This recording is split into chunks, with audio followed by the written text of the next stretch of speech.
jumla ya vijiji 5 na vitongoji 49 vyenye jumla ya wakazi 18823. Aidha, wananchi wa kata hii wamekuwa wakipata huduma katika zahanati ya Mwakiliambiti pamoja na zahanati ya Mwamanji.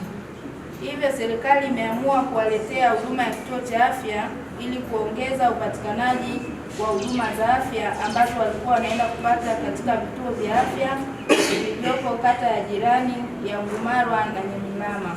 Kiasi cha fedha kilichopokelewa ni milioni 250 kutoka serikali kuu na kuwekewa kwenye akaunti ya zahanati ya Mwakiliambiti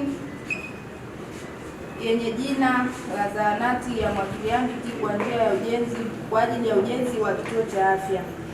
Aidha, mradi huu ulianza kutekelezwa kwa awamu kuanzia mwaka 2025 na ulianza kwa kutumia nguvu za wananchi katika hatua ya uchimbaji wa msingi na kwa kutumia force account katika ujenzi wa majengo yote matatu ambapo yalijengwa kwa kutumia fedha iliyotoka serikali kuu.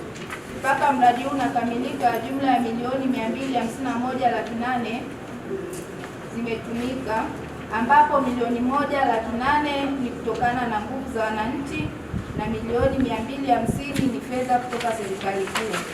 Mradi huu umetekelezwa kwa mfumo wa force account kwa kuhusisha loko fundi.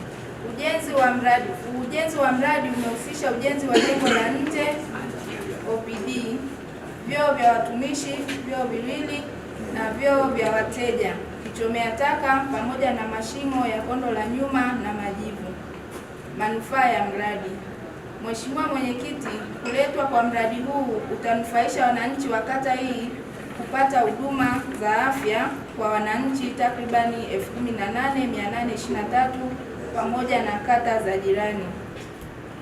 Tuwaombe tu kwamba mjitahidi kumalizia sehemu ambazo mnaona kwamba inaenda, basi muendelee kuboresha zaidi na zaidi. Hata kama msimaliza kujenga hapa, basi hiyo 20 na kitu hiyo tengeneza kitu kingine, hata nyumba ya kukaa wataalamu ambao watakaotumika hapa.